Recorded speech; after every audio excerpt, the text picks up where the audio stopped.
Hello बैसागु बोदोर रायजो राजा नोंथांमोन बयनिसिमबो आंनि अननाय आरो सिबिनायखौ बावहरग्रोनाय जाबाय। मोनसे खावलायनाय, टंला आरो अदालगुरि एरियानि सोरबाफोर आंखौ मोजां मोननाय सेंग्रा सिख्लाफ्रा दासिमबो आंनि इउटिउब चेनेलखौ साबस्क्राइब खालामाखैबा अन्नानै साबस्क्राइब खालामदो। आं मोनसे गोजोनथाव खौरां नोंथांमोननो हरनो नागिरदों।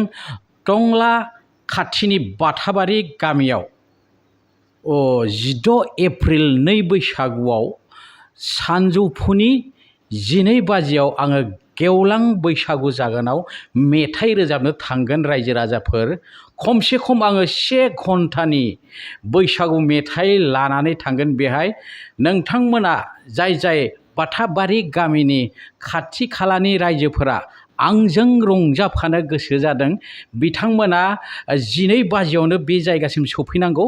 बाथाबारिनि बे लांदां बैसागु जायगासिम सफैनांगौ, लोगोसे आंजों रंजाफानांगौ।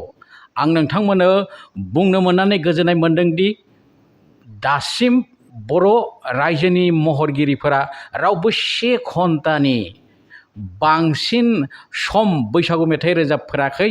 आं गाबोन माने 16 एप्रिल 2 बैसागुआव खमैबो 1 घन्टानि बैसागु देमसि मिक्स मेथाइ रोजाबगोन।